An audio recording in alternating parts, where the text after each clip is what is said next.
हम इन तथ्यों को जान लेंगे तब हम मोक्ष मार्ग के अनुगामी हो सकते हैं, मोक्ष के मार्ग के पथिक बन सकते हैं। योग के मार्ग का अनुसरण हम तब कर सकते हैं। यह योग का मार्ग तो ऐसा है कि महर्षि पतंजलि ने स्पष्ट शब्दों में कह दिया कि योग के 8 अंग हैं,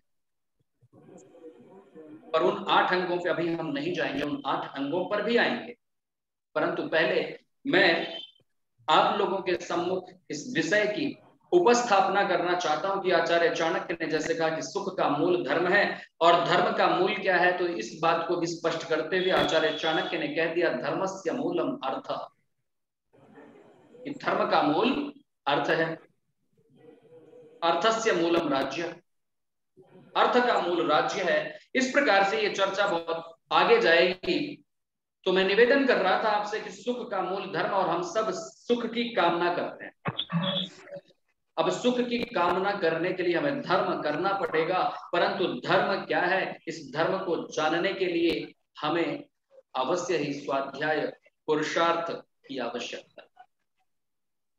अगर हम संस्कृत व्याकरण की बात करते हैं तो धर्म की चर्चा करते हुए धर्म शब्द की जो निष्पत्ति बताई गई है वो ध्रिय धारणे धातु से बताई गई।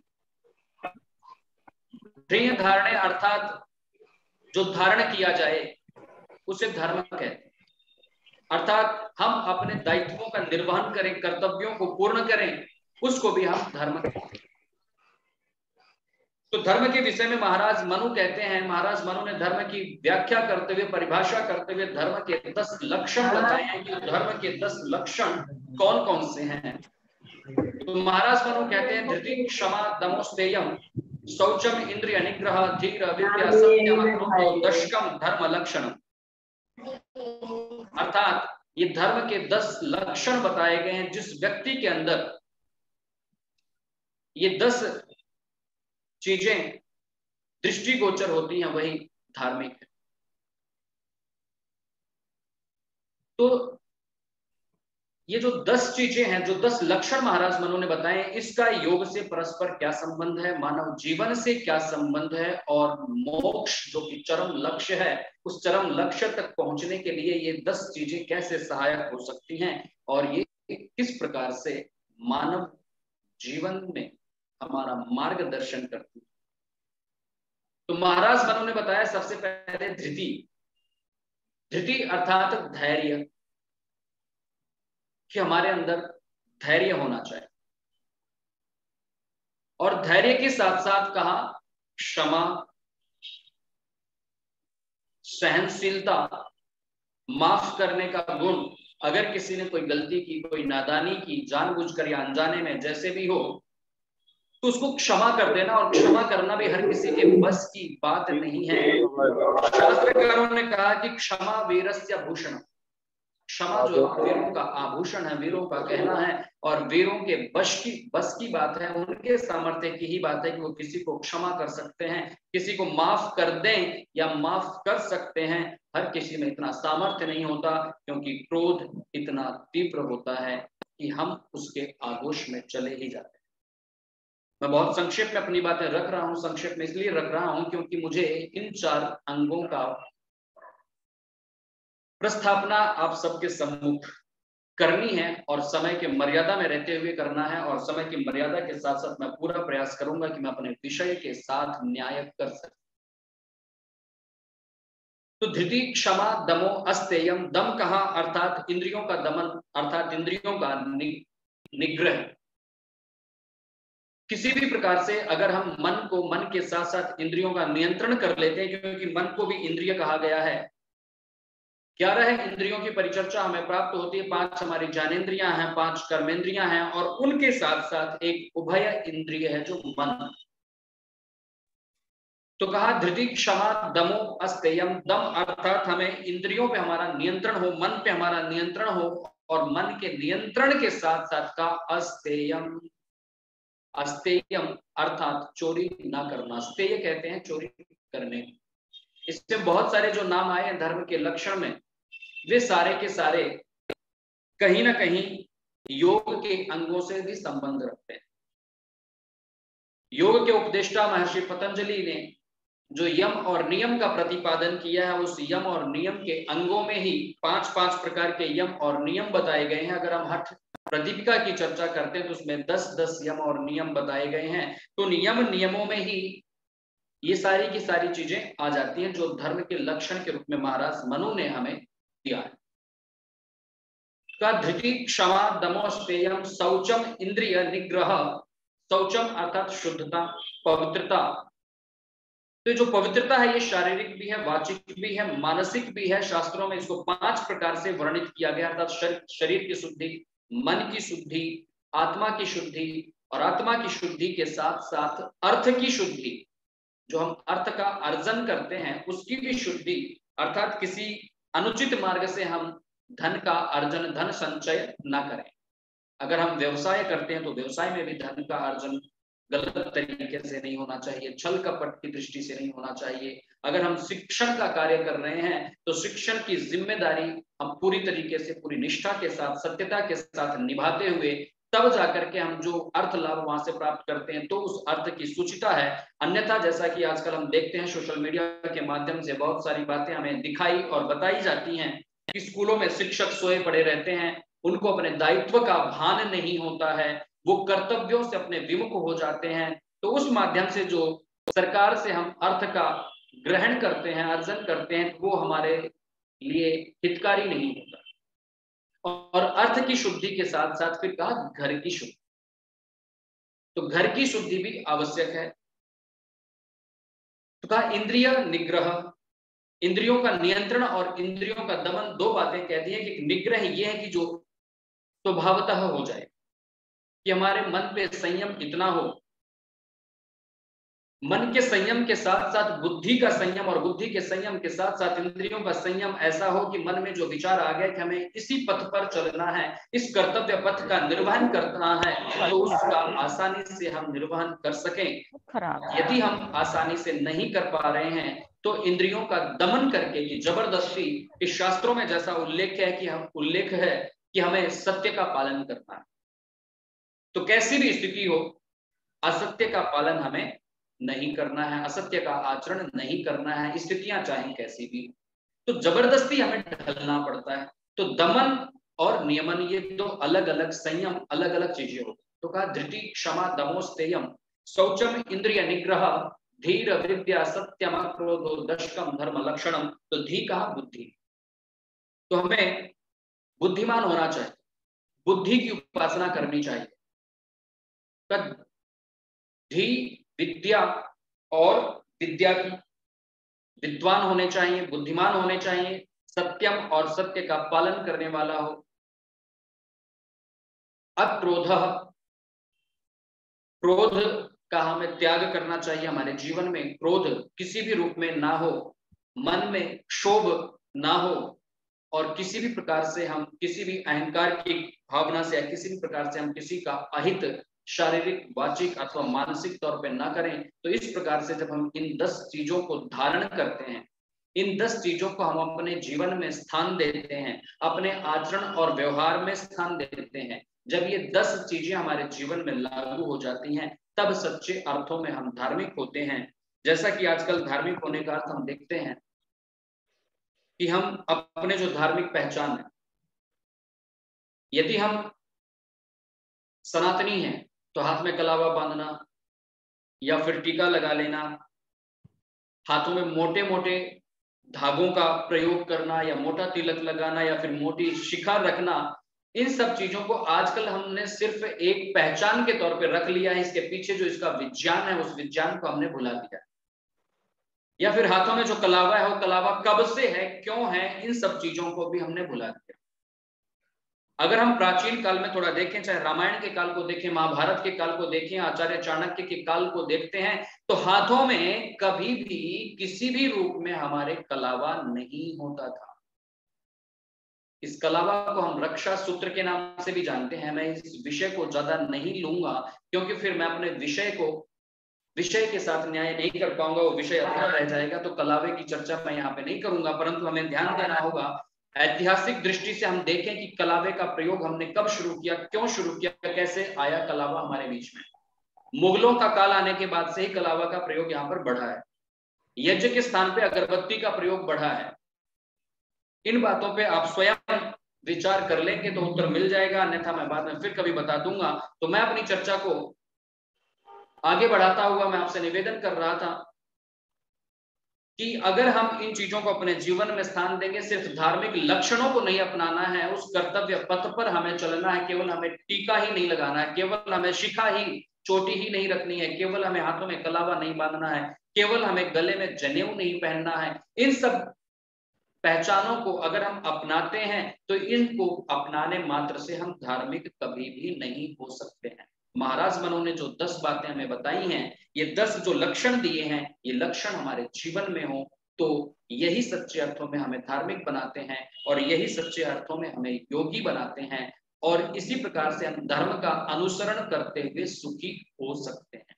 और इस धर्म का अनुसरण करने के लिए, सत्य का पालन करने के लिए, धर्म के पथ पर चलने के लिए, असत्य का त्याग करने के लिए, शुचिता और शुद्धता का पालन करने के लिए, अगर हमें सबसे पहली जरूरत कोई है तो वह है हमारी आवश्यकता शरीर।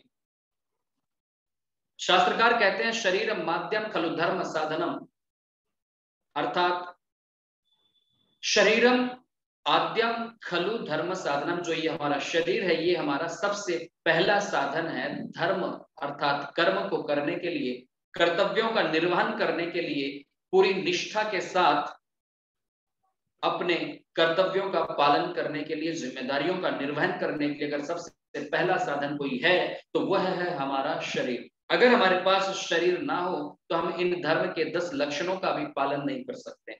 महर्षि पतंजलि के द्वारा बताए गए योग के 8 अंगों का भी पालन हम नहीं कर सकते हैं। इन्हीं योग के 8 अंगों का पालन करते हुए महर्षि पतंजलि ने कहा कि अंत में हमारी समाधि होगी और समाधि के बाद हमें मोक्ष की प्राप्ति होगी। समाधि अर्थात समाधान, समाधान अर्थात मोक्ष। तो ये मोक्ष कब प्राप्त होगा? जब हम योग के 8 अंगों का पालन करेंगे।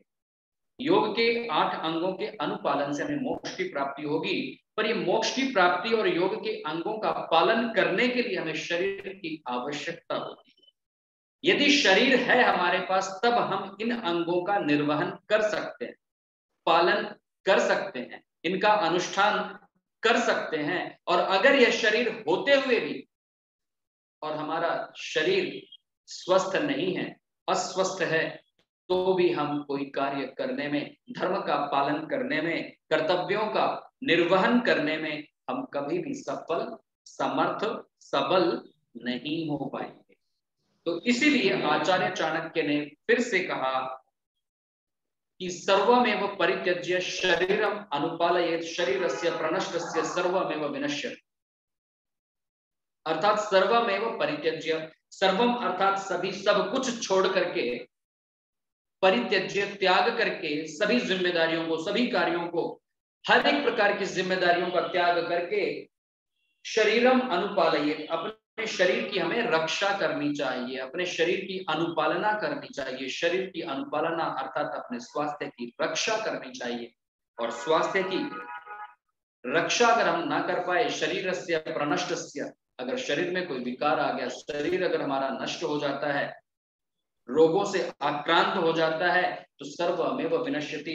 अगर इस जीवन में हमारे पास हम अपने शरीर की रक्षा नहीं कर सके, शरीर को बचा ना सके, अगर हमारे शरीर का नाश हो जाता है तो हमारे हर प्रकार के लक्ष्यों का, हर प्रकार के कर्तव्यों का और हर प्रकार के जो हमारे सपने थे वो सारे के सारे खंडित हो जाते हैं, सारे के सारे खत्म हो जाते हैं। इसलिए हर सपने को पाने के लिए, हर लक्ष्य को प्राप्त करने के लिए, धर्म का अनुष्ठान करने के लिए, कर्तव्यों का निर्वहन करने के लिए और मोक्ष को प्राप्त करने के लिए और योग के अंगों का पालन करने के लिए शरीर जो है हमारा वो पहला साधन है। और इस पहले साधन की, पहले सीढ़ी की रक्षा, उसकी व्यवस्था और उसकी दृढ़ता को अगर हम स्थिर नहीं रख पाते हैं तो फिर ये जीवन हमारा व्यर्थ हो जाता है।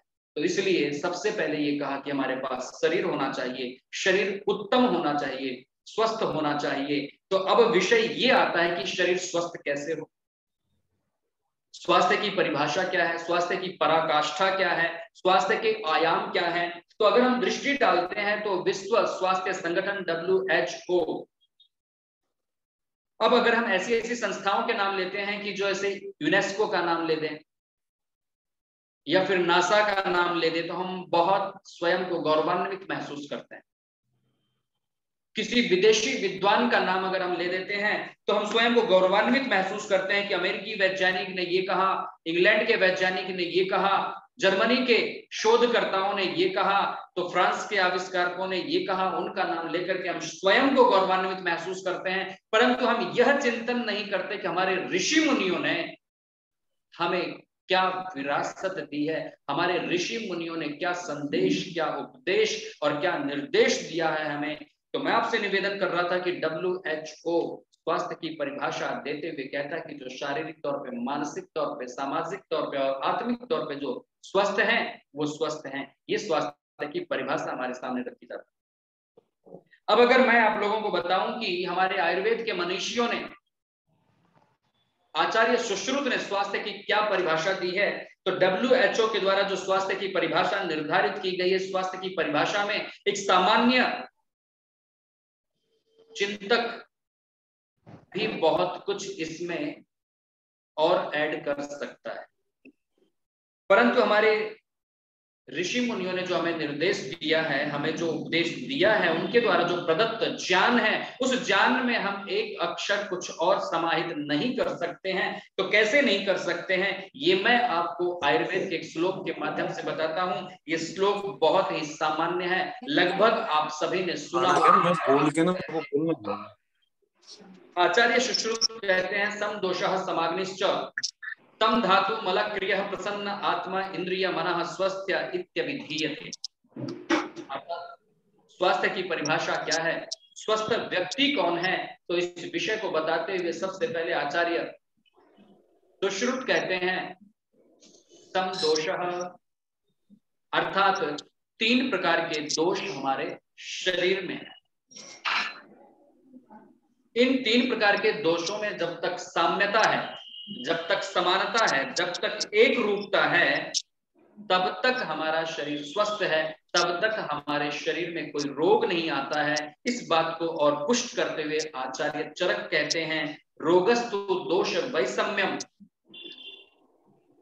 दोष साम्यम आरोग्यता, अर्थात रोगस्तु दोष वैषम्यम, जो हमारे 3 प्रकार के दोष बताए हैं, वात, पित्त और कफ, इन 3 प्रकार के दोषों में जब तक साम्यता है तब तक तो हमारा शरीर निरोग रहता है। और इन 3 प्रकार के दोषों में, वात, पित्त और कफ में जब विषमता उत्पन्न हो जाती है तो हमारे शरीर में रोग आ जाते हैं, रोग हमें आक्रांत कर लेते हैं। वात प्रकुपित होने से 80 प्रकार के रोग हमारे शरीर में आ जाते हैं, पित्त के प्रकोपित होने से 40 प्रकार के रोग और कफ के प्रकोपित होने से 20 प्रकार के रोगों से हमारा शरीर आक्रांत हो जाता है। और अगर हम इन 3 प्रकार के दोषों में समता बनाए रखते हैं, साम्य अवस्था बनाए रखते हैं, तो हमारा शरीर स्वस्थ होता है। इसी बात को आचार्य सुश्रुत कहते हैं सम दोषः, अर्थात जो दोष है वो हमारे साम्य अवस्था में हो, समाग्निश्च, और जो 13 प्रकार की अग्नियां हमारे शरीर में सक्रिय रहती हैं। खास करके हम केवल जठराग्नि के विषय में जानते हैं। 7 प्रकार के धातु हमारे शरीर में होते हैं, तो 7 प्रकार की धात्वाग्नि होती है। और पंचभूत हैं तो ये पंचभूताग्नि होती है, और इसके साथ साथ एक जठराग्नि होती है। तो इस प्रकार से 13 प्रकार की अग्नियां हमारे शरीर में सक्रिय होती हैं। तो हमारे शरीर में जो भी अग्नियां हैं, उन अग्नियों में समाग्निश्च, साम्य अवस्था हो, जिसका जितना जैसा स्वरूप है उसी स्वरूप में वो अपने निर्धारित परिमाण में रहें, ऊपर नीचे ना हो, आगे पीछे ना हो, जिससे कि हमारा शारीरिक स्वास्थ्य बना रहे। का सम दोषः समाग्निश्च, सम धातु, 7 प्रकार के धातु हमारे शरीर में होते हैं। तो इन 7 प्रकार की धातुओं में इनकी प्रक्रिया क्या है बनने की, जो कुछ भी हम आहार ग्रहण करते हैं, इस आहार से धीरे धीरे हमारे शरीर में एक प्रक्रिया के तहत सबसे पहले रस का निर्माण होता है, रस के बाद रक्त का निर्माण होता है, जब रस का परिपाक हो जाता है तभी रक्त का निर्माण होता है, और जब रक्त का परिपाक हो जाता है फिर उसके बाद मांस का निर्माण होता है। रस, रक्त, मांस, मेद, अस्थि, मज्जा, शुक्र। तो इस प्रकार से एक प्रक्रिया के तहत जब एक धातु बन करके उसका परिपाक हो जाता है तब उससे दूसरी धातु का निर्माण होता है, जब उसका परिपाक हो जाता है तब तीसरी धातु का निर्माण होता है। इस प्रकार से 7 धातुएं हमारे शरीर में होती हैं, और ये धातु इसलिए कहा जाता है क्योंकि ये हमारे शरीर को धारण करती हैं। अगर ये धारण ना करें तो हमारा शरीर स्थिर नहीं रह पाएगा।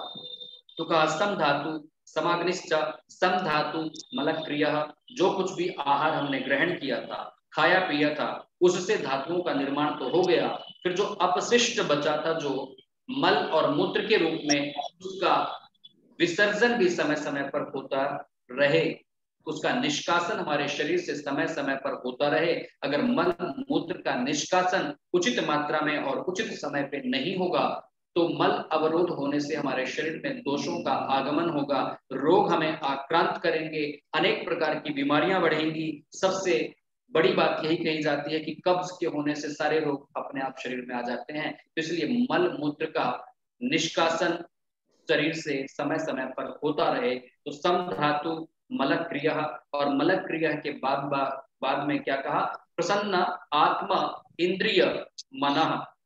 प्रसन्न, जो व्यक्ति प्रसन्न हो, कैसे प्रसन्न हो, जिसकी आत्मा प्रसन्न हो, और जो व्यक्ति स्वयं में प्रसन्न हो, दूसरों को देख के खिन्न ना होता हो, किसी से ईर्ष्या जलन द्वेष ना रखता हो, किसी से, आज कंपटीशन का दौर है, अपने कंपटीशन को लेकर के, अपनी महत्वाकांक्षाओं को लेकर के हम किसी से ईर्ष्या द्वेष ना करें। अगर ऐसा द्वेष हम किसी से रखेंगे तो अपने अंदर ही हम जलते रहेंगे, कुड़ते रहेंगे, अपनी प्रसन्नता को हम खोते रहेंगे। तो इसीलिए आचार्य सुश्रुत कहते हैं प्रसन्न आत्मा इंद्रिय, जिसकी आत्मा प्रसन्न हो, जिसकी इंद्रियां प्रसन्न हो, ज्ञानेन्द्रियां कर्मेंद्रियां ये सारी जिसकी प्रसन्न हो, प्रसन्न आत्मा इंद्रिय मनः, और जिसका अंतर मन भी प्रसन्न हो, स्वस्थ इत्यभिधीयते, उसको स्वस्थ कहा जा सकता है, या वही व्यक्ति स्वस्थ है जिसके अंदर ये लक्षण दृष्टिगोचर होते हैं, जिसके दोष साम्य अवस्था में रहें, जिसकी अग्नियां साम्य अवस्था में रहें, जिसकी धातुओं का निर्माण समान रूप से निर्बाध रूप से चलता रहे, मल मूत्र का विसर्जन समय समय पर निर्बाध गति से चलता रहे, और जो व्यक्ति स्वयं में प्रसन्न हो, अपनी आत्मा के साथ प्रसन्न हो, अपने मन के साथ प्रसन्न हो, अपनी इंद्रियों के साथ प्रसन्न हो, अपने शरीर के हर एक अंग प्रत्यंग के साथ सुख का अनुभव करता हो, प्रसन्नता का अनुभव करता हो, वही व्यक्ति इस संसार में सुखी है। तो मैं निवेदन करना ये चाह रहा था कि जो हमें वैदेशिक प्रभाव, पाश्चात्य प्रभावों में हम बहते चले जा रहे हैं, हमें ऐसा लगता है कि ये जो ज्ञान है, ये चाहे किसी भी प्रकार का साइंस है, चाहे वो मेडिकल साइंस है या किसी भी प्रकार का कोई भी साइंस है, हमें विदेशियों ने दिया है, यह एक गलत धारणा है। हम तो संस्कृत के लोग हैं, संस्कृति के लोग हैं, तो हमें इस विचार को और आगे बढ़ाना है, खुद समझना है और लोगों को समझाना है कि ऐसा बिल्कुल भी नहीं है कि हमें ज्ञान विदेशियों ने दिया है। एक समय ऐसा था कि जब अंग्रेजों को, विदेशियों को कपड़ा पहनना तक नहीं आता था, उस समय हमारे देश में हजारों गुरुकुल हुआ करते थे, उस समय देश विदेश तक हमारा व्यापार होता था। तो इसलिए हमें अपनी संस्कृति को, अपनी धाती को पहचानना है, अपनी विरासत को पहचानना है। तो मैं निवेदन आपसे ये कर रहा था कि शरीर माध्यम खलु धर्म साधनम, हर प्रकार के धर्म को, कर्म को करने के लिए, पुरुषार्थ चतुष्टय का पालन करने के लिए और मोक्ष को प्राप्त करने के लिए शरीर जो है वह प्रथम सोपान है, और इस शरीर को स्वस्थ रखना हम सबकी जिम्मेदारी है। तो स्वस्थ कैसे रह सकते हैं, तो स्वस्थ के विभिन्न आयामों की परिकल्पना महर्षि सुश्रुत ने हमें बताई।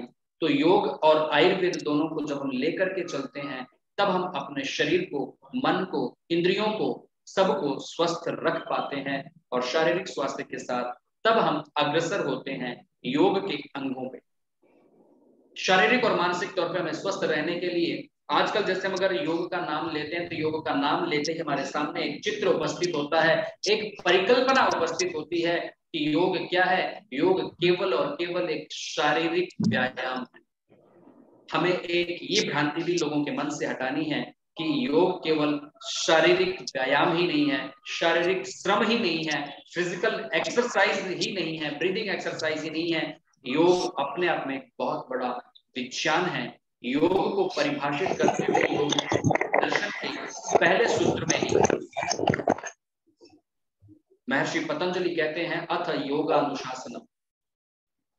तो योग अनुशासनम में ये बताया उन्होंने कि योग है क्या। योग की निष्पत्ति भी संस्कृत व्याकरण की 3 धातुओं से होती है, परंतु महर्षि पतंजलि ने यहाँ पे युज समाधौ धातु का उपदेश दिया है कि युज समाधौ धातु से जो योग शब्द निष्पन्न होता है हम केवल उसको ही ग्रहण करें। तो उस धातु से इसका अर्थ होता है समाधि। और समाधि के बारे में भी अगर हम चर्चा करें तो महर्षि पतंजलि ने 2 प्रकार की समाधियों का वर्णन किया है, संप्रज्ञात और असंप्रज्ञात। अगर हम इस पे चर्चा करने जाएंगे तो 4 प्रकार की संप्रज्ञात समाधि बताई है। तो ये चर्चा काफी विस्तृत है, विषय काफी विस्तृत है, इसके लिए केवल एक सत्र पर्याप्त नहीं है। तो मैं संक्षेप में ये कहना चाहूंगा कि मैं अभी तक आपको मूल विषय ही बता रहा था, परंतु अब जो विषय की परिकल्पना है उस परिकल्पना को हम आज के संदर्भ में योग को हम कैसे जोड़ते हैं, कैसे देखते हैं। तो मोक्ष की प्राप्ति के लिए जैसे योग के अंगों का विधान महर्षि पतंजलि ने किया है, तो महर्षि पतंजलि कहते हैं कि यम और नियम का पालन परम आवश्यक है। यम को महर्षि पतंजलि ने पंच महाव्रत का नाम दिया है, और ये पंच महाव्रत कैसे हैं, उनका पालन कैसे हो, और ये अंग कौन कौन से हैं 5, तो उसके बारे में महर्षि पतंजलि कहते हैं अहिंसा, सत्य, अस्तेय, ब्रह्मचर्य, अपरिग्रह, यमा। तो महर्षि पतंजलि ने जो मोक्ष का सोपान बताया अष्टांग योग को, अष्टांग योग के प्रथम अंग पे जब हम परिचर्चा करते हैं यम को, तो यम में उन्होंने 5 चीजें बताई हैं कि अहिंसा, सत्य, अस्तेय और ब्रह्मचर्य। इन 5 चीजों का पालन हमें करना चाहिए, और इन 5 चीजों को महर्षि पतंजलि ने महाव्रत का नाम दिया है। तो पहले इन 5 चीजों के बारे में मैं संक्षेप में आप लोगों के सामने एक बात रखूं, उसके बाद फिर हम महाव्रत की चर्चा करते हैं। तो महर्षि पतंजलि कहते हैं अहिंसा, मन से, शरीर से और वचन से किसी को पीड़ा ना देना, कष्ट ना देना, अहिंसा कहलाता। अगर हम शरीर, मन, वचन, कर्म से किसी भी प्रकार से अगर हम किसी को आहत करते हैं, किसी को दुख पहुंचाते हैं, तो भी वह हिंसा होती है। केवल किसी का जीवन ले लेना, किसी के जीवन का नाश कर देना ही हिंसा नहीं कहलाती। तो मन, वचन और कर्म से किसी को तकलीफ ना देना, ये अहिंसा है। परंतु एक अहिंसा हमारे देश में ये भी चली थी, अहिंसा परमो धर्म है का नाम दे करके लोगों ने ये बताया हमें कि कोई एक गाल पे थप्पड़ मारे तो दूसरा गाल आगे कर देना चाहिए। 2 अक्टूबर नजदीक है, मैं इस विषय पे नहीं जाऊंगा क्योंकि ये विषय बहुत विस्तृत है। तो ऐसी अहिंसा का पालन कायरता कहलाती है। वीरता का उपदेश हमारे शास्त्रों ने पर्याप्त किया है, वेदों ने पर्याप्त किया है। वेद उपदेश देते हुए ये कहता है वीर भोग्या वसुंधरा, ये वसुंधरा वीरों के भोग उपभोग के लिए है, कायरों के उपभोग के लिए नहीं। तो ऐसी अहिंसा का पालन हमें नहीं करना चाहिए। मैं तो ऐसा उपदेश नहीं देता कि ये कोई एक गाल पे थप्पड़ मारे तो दूसरा गाल आगे कर, तो ये कायरता होती है, ये नपुंसकता होती है, और ये नपुंसकता का उपदेश योग कभी नहीं देता है। तो कहा कि मन, वचन, कर्म से किसी को तकलीफ ना देना, और सत्य के विषय में कहा कि जैसा भी हो, यथा दृष्टम, यथा श्रुतम, यथा अनुमितम, कि जैसा हमने जो कुछ भी देखा है अपने कानों से, जैसा हमने सुना है या जैसा हमने अनुभव किया है, एज इट इज उन्हीं भावों के साथ, उन्हीं शब्दों के साथ, उन्हीं वाक्यों के साथ उसी स्थिति का वर्णन करना सत्य कहलाता है। जैसा कि बोलचाल की भाषा में कहते हैं कि मिर्च मसाला लगा करके हमने कोई एक बात सुनी, उसमें हमने अपने भावनाओं का फ्लेवर चढ़ाया और दूसरे के सामने परोस दिया। तो ये काम नहीं करना चाहिए। यथा दृष्टम, जैसा देखा, जितना देखा, यथा श्रुतम, जैसा सुना, जिन शब्दों को हमने सुना, यथा अनुमितम, और जैसा हमने अनुभव किया है उसी का वर्णन करना ही सत्य कहलाता है। अहिंसा, सत्य, अस्तेय, स्तेय कहते हैं चोरी करने, और अस्तेय कहते हैं। और ये सारी की सारी बातें अभी हम धर्म की चर्चा कर रहे थे, धर्म के लक्षणों की, तो वहां पर भी यही परिचर्चा थी। तो योग का और पुरुषार्थ चतुष्टय का बहुत गहरा अंतर संबंध है। तो मैं निवेदन कर रहा था कि अस्तेय अर्थात दूसरों के सामान पे, दूसरों की वस्तुओं पे, दूसरों की धन संपत्ति या किसी भी प्रकार से दूसरों की चीजों पे हमें अपना अनधिकार हक नहीं जताना चाहिए, अतिक्रमण अपनी मर्यादा का नहीं करना चाहिए। तो कहा अहिंसा, सत्य, अस्तेय और फिर कहा ब्रह्मचर्य। जैसे मैं योग के बारे में आपको बता रहा था कि योग की परिकल्पना क्या है, योग का नाम लेते ही आज हमारे सामने एक चित्र उपस्थित होता है कि फिजिकल एक्सरसाइज, शारीरिक व्यायाम को ही आज हम योग का नाम देने लग गए हैं। इसी प्रकार से ब्रह्मचर्य का नाम आते ही हमारे मन में एक परिकल्पना, एक छाया चित्र उपस्थित हो जाता है कि जिसने शादी ना की हो, जो ब्रह्मचारी हो और जिसने आज तक किसी भी प्रकार से शारीरिक संबंध ना बनाए हो, वही ब्रह्मचारी है और वही ब्रह्मचर्य है। तो केवल और केवल ब्रह्मचर्य का इतना स्वरूप नहीं है। ब्रह्मचर्य को परिभाषित करते हुए अवश्य ही महर्षि पतंजलि ने वीर्य रक्षा की बात की है। ब्रह्मचर्य प्रतिष्ठायाम वीर्य लाभः, महर्षि पतंजलि ने कहा है।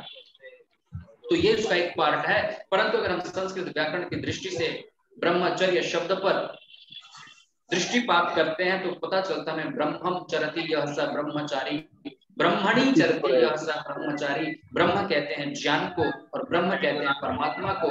तो जो ज्ञान में विचरण करता है, अगर हम अपनी प्राचीन भारतीय जीवन शैली पद्धति को देखते हैं तो हमें पता चलता है कि हमारे यहाँ पर 4 प्रकार के वर्ण हुआ करते थे, वर्ण व्यवस्था थी।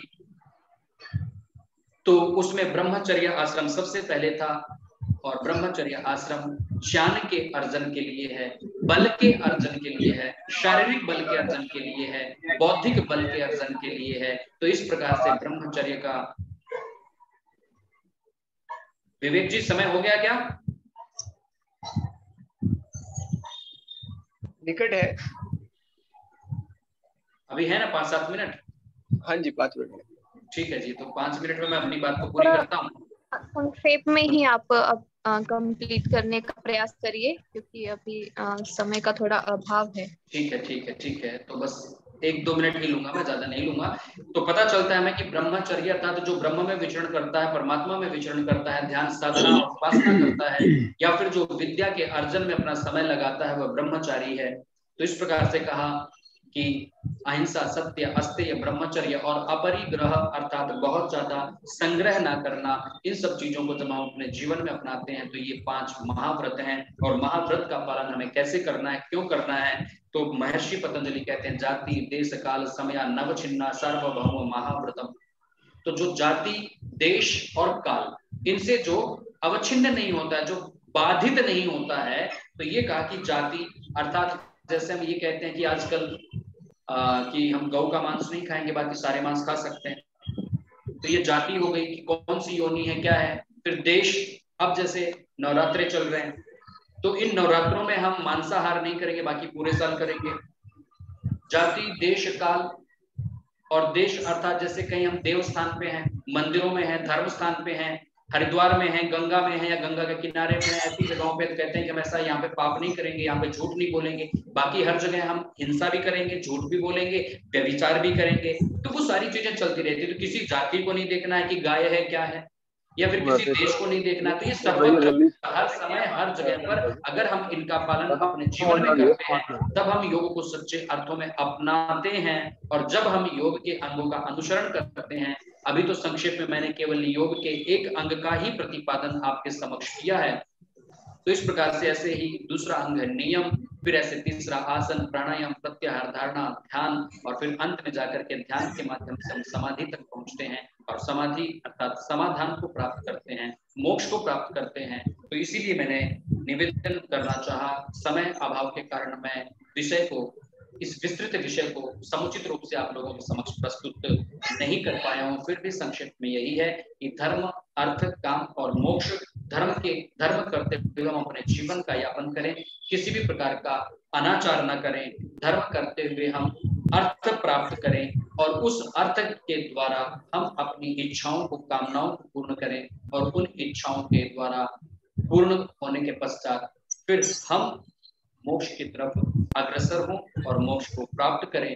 तो इन्हीं शब्दों के साथ मैं अपनी वाणी को विराम देता हूँ और प्रार्थना करता हूँ, निवेदन करता हूँ आप सबसे कि आप सबने जो कुछ भी अपने स्वाध्याय से, अपने परिश्रम से जो कुछ भी अर्जित किया है, उसी पर अपना मन और अपना सामर्थ्य, पुरुषार्थ सब कुछ उस पर संयमित करते हुए, योग के मार्ग का अनुसरण करते हुए, अहिंसा, सत्य, अस्तेय और ब्रह्मचर्य का पालन करते हुए और अपनी ऋषि मुनियों की धाती को, इस विरासत को संभालते हुए, अपनी संस्कृत और संस्कृत निष्ठ अपनी संस्कृति को अपनाते हुए इसका प्रचार प्रसार हम सब अपने सामर्थ्य के अनुसार करेंगे और हम सब अपना जीवन योगमय बनाएंगे और दुखों से छुटकारा पाने के लिए योग का अनुसरण करते हुए मोक्ष तक अपना पुरुषार्थ करते रहेंगे। इन्हीं शब्दों के साथ मैं अपनी वाणी को विराम देता हूँ। आप सबने मुझे सुना, इसके लिए आप सबका आभार, धन्यवाद। धन्यवाद डॉक्टर रवि शास्त्री जी। आपका व्याख्यान बहुत ही मार्मिक था और विषयों के प्रति बहुत सारी जिज्ञासाओं को शांत करता हुआ और नवीन जिज्ञासाओं को उत्पन्न करने वाला भी रहा है। तो इसके कारण ही समय की जो सीमा है वो हमें भी खल रही थी। मैं अधिक समय न लेते हुए हमारे मध्य जो हमारे मुख्य अतिथि जी हैं उनसे निवेदन करूंगा, श्रीमान राकेश शर्मा जी से, कि वो भी अपने वचनों से इस सभा का आभासी माध्यम से ही जो सभा है, हमारी जो व्यक्ति जुड़े हुए हैं, हम सभी का मार्ग निर्देशन करें, हम सभी को ज्ञान प्रदान करें।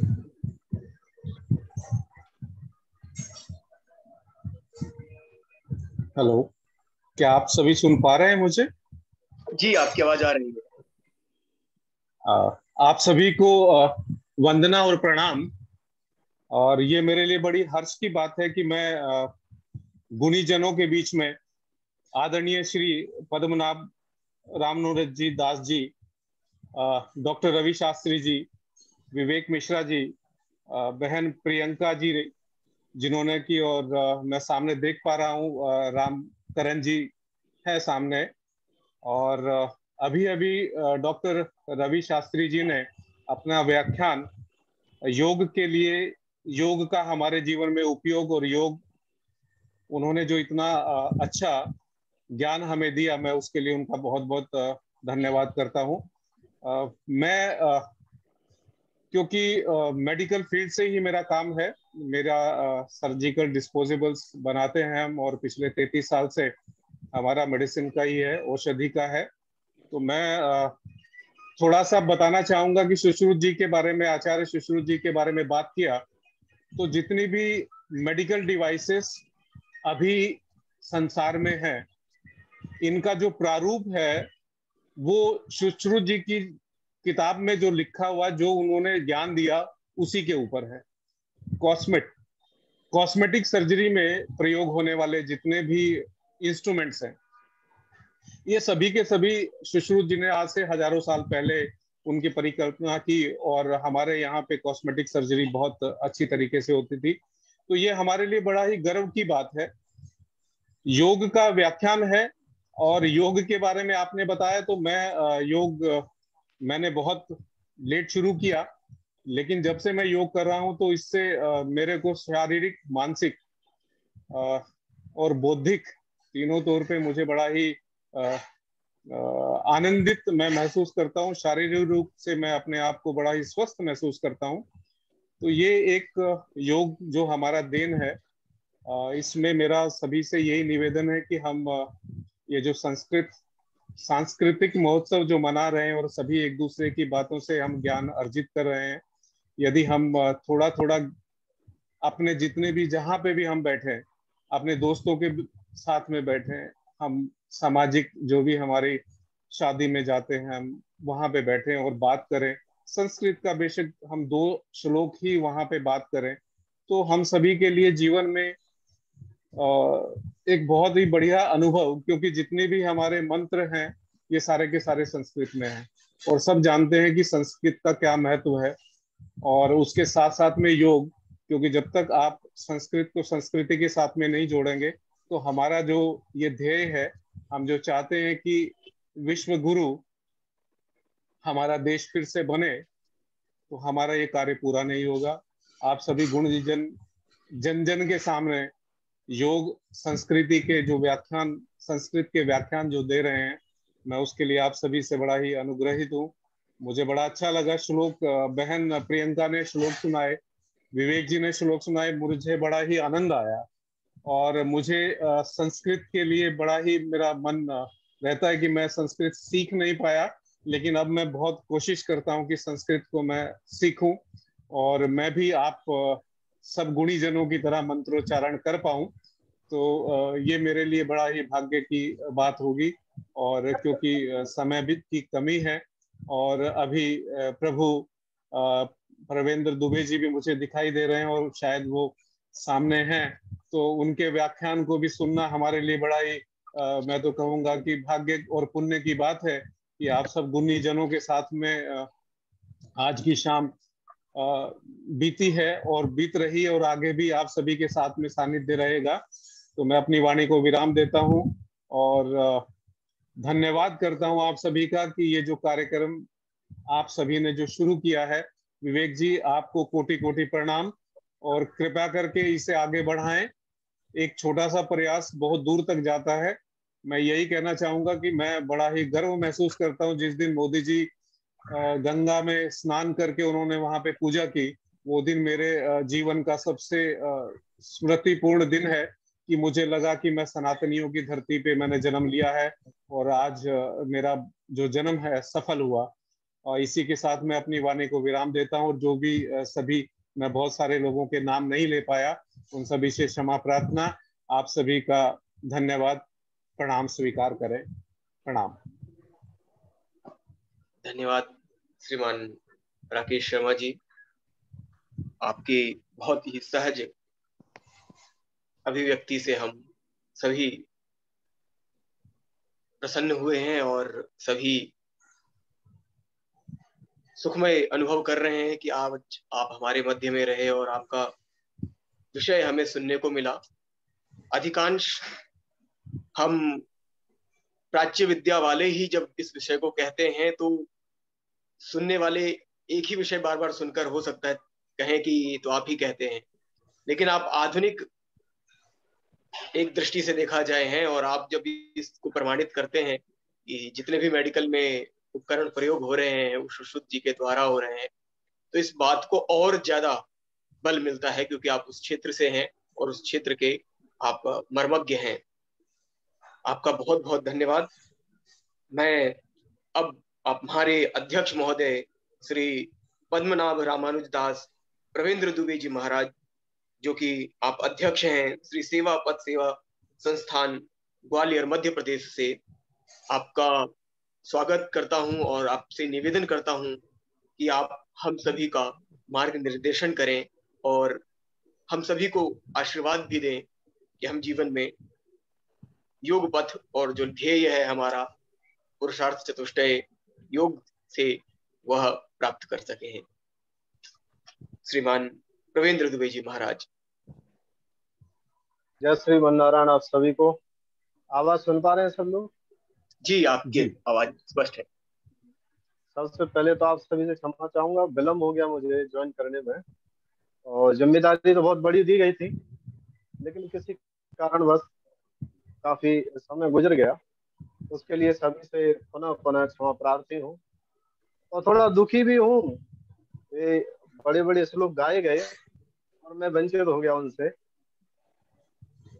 ये बड़ा दुख का विषय रहा क्योंकि जैसा शर्मा जी ने बताया कि उनकी भाषा और उनके उत्साह को देख करके लगा कि मैंने शायद बहुत बड़ा अवसर गवा दिया कि श्लोक शायद बहुत अच्छे गाए गए होंगे। जो मैं सुनता तो बड़ा आनंदित हो जाता। कोई बात नहीं है, फिर प्रभु कृपा करेंगे। दूसरी बात, सभी का बहुत बहुत आभार। इस योग्य तो नहीं हूँ कि मैं इस सभा की अध्यक्षता कर सकूं, क्योंकि परमेश जी का विशेष आग्रह, हालांकि निवेदन मैंने किया, मैं इस योग्य नहीं हूँ कि अध्यक्षता इस विषय की जाए, लेकिन बोले नहीं नहीं आप योग्य हैं, जैसी हरी इच्छा। फिर तो बहुत अच्छा विषय और बहुत बहुत धन्यवाद सभी का देना चाहूंगा कि इस सभा में जुड़े और जैसा कि शर्मा जी ने कहा कि छोटा सा प्रयास बड़े दूर तक जाता है, तो बात भले छोटी हो लेकिन सटीक हो तो चोट लगती है और बहुत आवश्यक भी है। रवि शास्त्री जी ने जो भी कुछ वक्तव्य दिया वो बड़ा मार्मिक था, वो विचारणीय है, क्योंकि चिन्ह धारण किए जाएं वो अति आवश्यक है, क्योंकि वो आवश्यक है, क्योंकि सबसे पहला प्रभाव हमारे चिन्हों का है, हमारे प्रतीकों का है। आज जो सरकार प्रतीकात्मक हमारे देवालय मंदिरों का निर्माण कर रही है, तो वो जो प्रतीक हैं वो हमारे भविष्य में हमारे अस्तित्व को व्यक्त करते हैं। तो प्रतीक तो बहुत आवश्यक है, चाहे वो कलावा हो चाहे वो टीका हो, है ना, वो तो अति आवश्यक है, वो होना भी चाहिए। आप जैसे हैं वैसे दिखाई भी देना चाहिए। अगर आप जैसे हैं वैसे दिखाई नहीं देते तो आपके वैसे होने पर संशय है, क्योंकि आप वैसे चरित्र को बनाना चाहते, चित्र को नहीं बनाना चाहते, तब भी समस्या है। और चित्र बना रहे, चरित्र ना बने, तब भी बहुत बड़ी समस्या है। तो चरित्र तो अति आवश्यक है, वैसा होना ही चाहिए, लेकिन चरित्र जैसा है, धीरे धीरे व्यक्ति का स्वभाव भी वैसा ही प्रदर्शित होने लगता है। अगर विनम्र व्यक्ति है तो विनम्र दिखाई देना चाहिए, तो विनम्र है। सदाचारी है तो वो सदाचारी दिखाई देना चाहिए। ऐसा नहीं कि वो सुरापान सुरालय में जाकर के बैठ जाए, कहे मैं तो दूध ही पीता हूँ, मैं सुरा नहीं पीता। तो भले वो वहां बैठ करके दूध पिए, लेकिन दुनिया देखेगी तो ये कह नहीं सकती कि आप दूध पी रहे हैं। तो आपको जैसे है वैसा दिखाई देना भी अति आवश्यक है, वो तो नितांत सत्य है। क्योंकि सबसे पहले हमारे मन को जीतने की जो सीढ़ी है वो अपने आप पर ही काम। पुरुषार्थ, दुनिया को जीतना सबसे सरल है, लेकिन पुरुषार्थी वो व्यक्ति है जो अपने आप को जीत सके, अपने स्वभाव को जीत सके। जैसा धर्म के लक्षणों में इन्होंने अष्टांग योग में बताया, परिग्रह आदि वगैरह, तो वो जो अष्टांग योग की क्रिया है वो है ही इसीलिए कि हम अपने मन से ऊपर कैसे उठ सके, मन के बस में ना हो, मन हमारे बस में हो जाए। जिस दिन मन हमारे बस में हो जाएगा उस दिन हमारे मोह का क्षय हो जाएगा और हम मोक्षगामी हो जाएंगे। संसार में प्रत्येक व्यक्ति का आने का एक ही उद्देश्य है, क्या, कि देवत्व को प्राप्त करना। यहाँ जो भी चीज है संसार में ऊपर की ओर उठ रही है, चाहे वो चेतन हो या अचेतन हो। एक दीपक की लौ भी जलती है तो ऊपर की ओर जाती है, जल में भाप बनती है, गर्म होता है तो वह भी ऊपर की ओर जाता है। तो पशुता से मनुष्यता और मनुष्यता से देवत्व की ओर जाना ही मनुष्य की प्राथमिकता है। अगर योग हमें देवत्व तक पहुंचाने का प्रयोग करता है, प्रयास करता है, तो योग योग बन जाएगा। और अगर हमें सांसारिक वृत्तियों पर जोड़ने का प्रयास करता है तो फिर वो आसक्ति का विषय बन जाएगा, उसे हम योग नहीं। एक गीता में बड़ा सुंदर बात है, प्रथम अध्याय में ही, कि अर्जुन को विषाद हुआ परिवार से, लेकिन वो विषाद ने गोविंद से जोड़ दिया, तो ऋषियों ने नीचे लिख करके दिया विषाद योगो नाम। उस अध्याय का नाम ही विषाद योग रख दिया गया। अगर योग हमें परमात्मा से जोड़ने का प्रयास कर रहा है तो फिर योग है। आज अच्छी बात है, योग स्वास्थ्य की दृष्टि से थोड़ा लौकिक हो गया है। योग लौकिक नहीं है, योग तो दिव्य है। इसलिए हमारे यहाँ भक्ति योग है, ज्ञान योग है, कर्म योग है, हमारे यहाँ विषाद योग भी है। ये मूल गीता का मूल आधार तो विषाद योग ही है। न विषाद होता अर्जुन को, और ना इतनी बड़ी यात्रा भगवान श्री कृष्ण की अमूल्य वाणी हमें गीता के रूप में कभी प्राप्त हो पाती। तो योग की चर्चा बहुत सुंदर रवि जी ने कही, बड़े हृदय के निकट भी रही। और कुछ बातें जैसा कि विवेक भैया ने कहा कि कुछ जिज्ञासाएं भी उन्होंने, प्यास भी जगाई है। तो ये प्यास जगाना ही तो एक वक्ता का कर्तव्य है। प्यास जगे जिससे प्रश्न हो, और प्रश्न होता है तभी जीवन एक संभ्रांत बन सकता है। तो रवि भैया का बहुत बहुत आभार। मैं समझता हूँ कि समय बहुत हो गया है, और इसलिए आज सभा को विराम देंगे तो ज्यादा उचित रहेगा। फिर कभी पुनः आप सब लोग अवसर देंगे तो विशेष रूप से विस्तृत चर्चाएं इस विषय पर करेंगे, क्योंकि जैसा रवि भैया बार बार कहते थे, विषय बहुत बड़ा है। चतुर्थ पुरुषार्थ की बात करना, उसमें धर्म की बात है तो धर्म के ही 10 लक्षण हैं, कई कई जगह तो 31 लक्षण है श्रीमद् भागवत में, और अनेक लक्षण अनेक ऋषियों ने गाए हैं।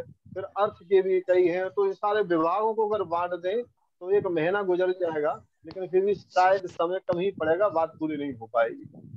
तो आप सभी लोगों का बहुत बहुत आभार मुझे जुड़ने के लिए, और परमेश जी का विशेष रूप से, रवि भैया का, राम जी भी शायद देख रहे हैं, मंद मंद कुछ भी कहिए, सबकी मुस्कान बड़ी मंद और आनंददायक है। बस ये जरूर एक निवेदन भाव मानिए छोटे भाई का, मैं एक विचार रखना चाहूंगा कि जब भी जुड़े तो थोड़ा प्रतीकात्मक कुछ चिन्ह मस्तक पर एक तिलक धारण जरूर अपनी परंपरा का हो तो ज्यादा सुचर रहेगा मेरे हिसाब से। तो बाद बाकी तो आप लोग स्वतंत्र ही हैं, और वेद को और संस्कृत को, संस्कृति को जानने वाले तो आप सबसे ज्यादा पथ प्रदर्शक आप लोग हैं। तो हम जैसे ब्राह्मण वक्ता तो बस यही चाहते हैं कि व्यक्ति सबसे पहले दिखाई वैसा देना चाहिए, तो थोड़ा सा इसका अगर ध्यान रखेंगे, निवेदन है, बाद बाकी कुछ ऐसा विशेष नहीं है, क्योंकि चित्र भी थोड़ा सा वैसा हो तो आनंद आ जाएगा। चरित्र में तो फिर आप लोगों को कोई शक ही नहीं है। रवि भैया का बहुत बहुत आभार, बहुत बहुत धन्यवाद। इतनी गूढ़ बातें जो कहीं वो हम लोगों के अनुसरण योग्य हैं, बिल्कुल जो पहले से धार्मिक है उनके भी अनुसरण योग्य हैं कि वो अपने आप पर काम करें कि जो वक्तव्य दिया गया है क्या हम वैसे हैं।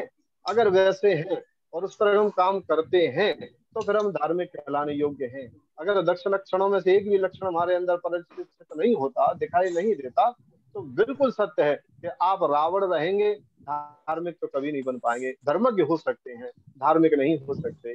धर्मज्ञ रावण से बड़ा कोई था नहीं, लेकिन चरित्र में वो सब चीजें दिखाई नहीं दी, इसलिए हमने उसे असुर कहा। तो चरित्र में तो अति आवश्यक है कि धार्मिक को हम बने। और वेद प्रणीतो धर्म, भागवत जैसा कहती है कि वेद जिन चीजों की आज्ञा देता है वह जो कार्य किया जाता है वो धर्म है। और वेद वेद में ही इन चारों पुरुषार्थ चतुष्टय की चर्चा भी आएगी, बात बहुत बड़ी हो जाएगी। मैं सोच रहा हूँ कि उस पर ना घुसूं ना डूबूं तो ज्यादा अच्छा है। आप लोगों का बहुत बहुत आभार, सभी का बहुत बहुत धन्यवाद चर्चा में जुड़ने के लिए। आप लोगों ने मुझे जोड़ा, मैं जिन जिन का नाम न ले पाया उनके लिए बड़ा क्षमा प्रार्थी हूँ। थोड़ा समय विलंब रहा उसके लिए पुनः बार बार सबको क्षमा प्रार्थी करता हूँ। जय श्री कृष्ण, जय श्रीमन नारायण।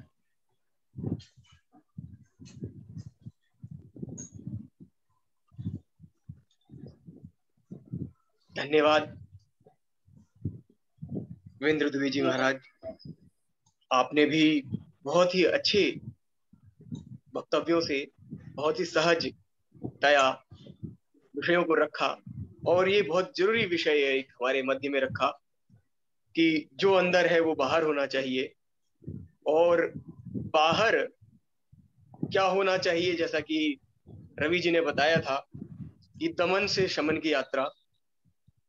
बाह्य वो विषय हों जो वेद कहते हैं, और फिर शमन तक पहुंचे जो वेद कहते हैं वो हमारा मन भी कहे। ये है लक्ष्य।